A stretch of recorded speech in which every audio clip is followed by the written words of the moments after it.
जादुई लिपस्टिक का जादुई खेत। शिखरपुर गांव में एक भारती नाम की लड़की रहा करती थी।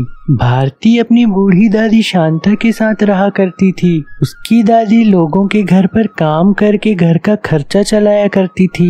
भारती को पढ़ने लिखने का बहुत शौक था, इसीलिए उसकी दादी ने पैसों की परवाह न करते हुए भी उसका दाखिला गांव के सबसे बड़े स्कूल में करवाया। एक दिन की बात है, भारती की दादी जब काम से थककर घर वापस आती है तो भारती से दादी की तकलीफ देखी नहीं जाती। दादी जी, आराम करने की उम्र में आपको इतना काम करना पड़ रहा है। मुझसे ये सब देखा नहीं जाता कि आपको कभी भी किसी चीज की तकलीफ ना हो। अरे मेरी प्यारी बेटी, मेरा आशीर्वाद हमेशा तेरे साथ है। तू खूब पढ़े लिखे और खूब तरक्की करे। चल अब जा, तेरे स्कूल का टाइम हो गया है, वरना मास्टर जी तुझे कक्षा में बैठने नहीं देंगे। फिर भारती अपने स्कूल जाती है।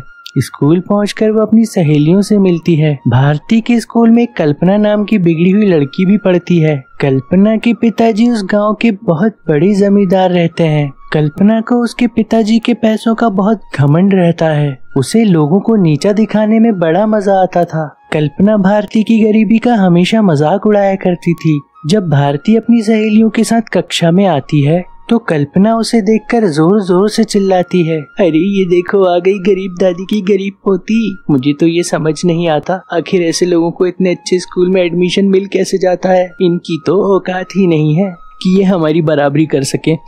उसके बाद कक्षा में मास्टर जी को आता हुआ देखकर सभी बच्चे अपनी अपनी सीट पर बैठ जाते हैं।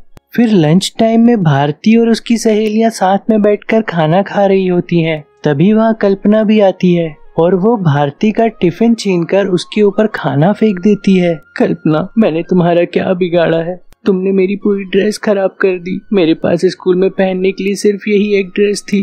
अब मैं स्कूल क्या पहन कर आऊंगी? मेरी दादी के पास तो इतने पैसे भी नहीं है कि वो मुझे दूसरी ड्रेस खरीद के दे सके। अब मैं क्या करूंगी? सच में कल्पना, ये तूने बहुत गलत किया है। आखिर तू खुद को समझती क्या है? अब हम सब तेरी शिकायत मास्टर जी से करेंगे, तभी तेरी अकल ठिकाने आएगी। लंच खत्म होते ही मास्टर जी कक्षा में आते हैं। तभी उनकी नजर भारती की ड्रेस पर पड़ती है जिसपे कल्पना ने खाना गिराकर गंदा कर दिया था। भारती, ये तुमने कैसी ड्रेस पहनी है? क्या तुम्हें पता नहीं कि कक्षा में कैसी ड्रेस पहन कर आनी चाहिए? तभी भारती की सहेली पूजा मास्टर जी से कहती है, नहीं नहीं मास्टर जी, भारती तो अपने घर से साफ सुथरे कपड़े पहन कर आई थी। लेकिन इतना बोलते ही भारती पूजा का हाथ पकड़कर उसे कुछ भी बोलने से मना कर देती है। और फिर स्कूल खत्म होने के बाद कल्पना भारती के पास आती है और उससे कहती है, क्या हुआ डरपोक चुईया, तू मेरे से डर गई? मास्टर जी को तूने मेरा नाम नहीं बताया। वैसे अगर तू बता भी देती तो भी मेरा कुछ नहीं बिगड़ने वाला। शायद तुझे पता नहीं, ये स्कूल की जमीन मेरे पिताजी के नाम पे है। वो चाहे तो ये पूरा स्कूल खरीद सकते हैं, तो यहाँ मेरा कोई कुछ नहीं बिगाड़ सकता।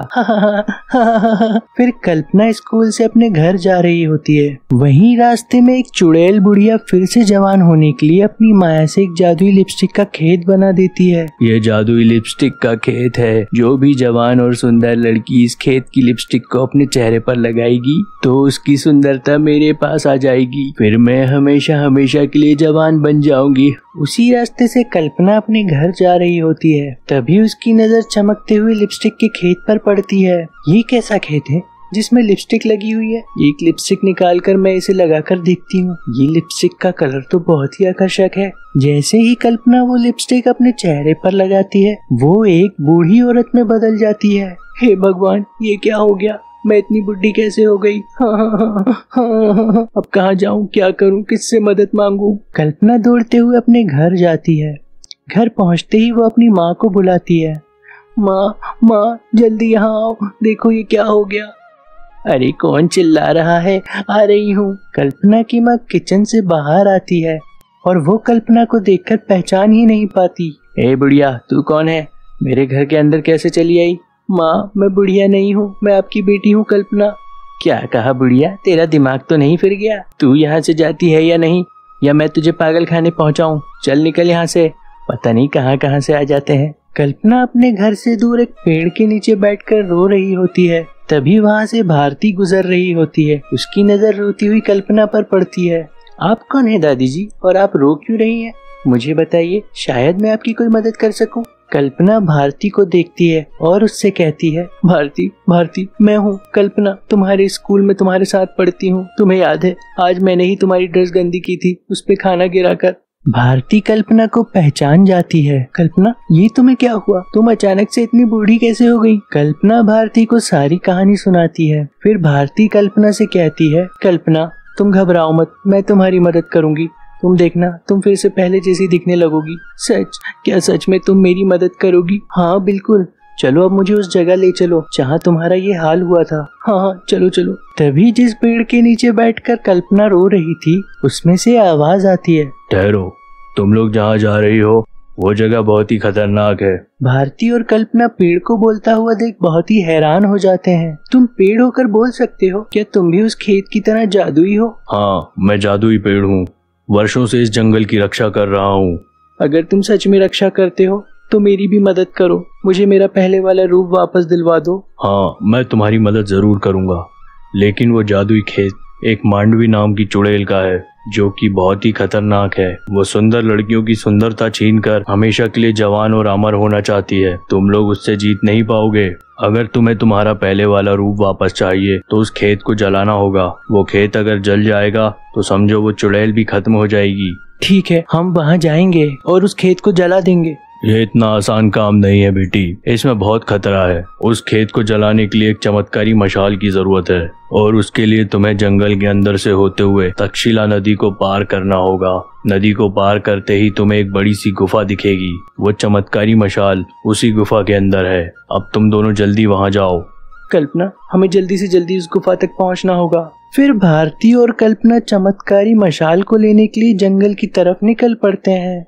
कुछ दूर जंगल में चलते चलते उन्हें तक्षशिला नदी दिखाई देती है। वो रही तक्षशिला नदी, अब हमें इसे पार करना होगा। भारती और कल्पना दोनों नदी को पार करने लगते हैं। नदी पार करने के बाद उन्हें एक बड़ी सी गुफा दिखाई देती है। देखो कल्पना, शायद यही है वो गुफा जिसके बारे में जादुई पेड़ ने हमें बताया था। हाँ, मुझे भी यही लगता है। चलो जल्दी से उस चमत्कारी मशाल को ले आते हैं। भारती और कल्पना दोनों डरते हुए उस गुफा के अंदर जाते हैं। अंदर जाते ही एक तेज रोशनी उन्हें दिखाई देती है। दोनों जब गुफा के और अंदर जाते हैं तब उन्हें दिखाई देता है कि वो रोशनी ही चमत्कारी मशाल है। भारती उस मशाल को उठाती है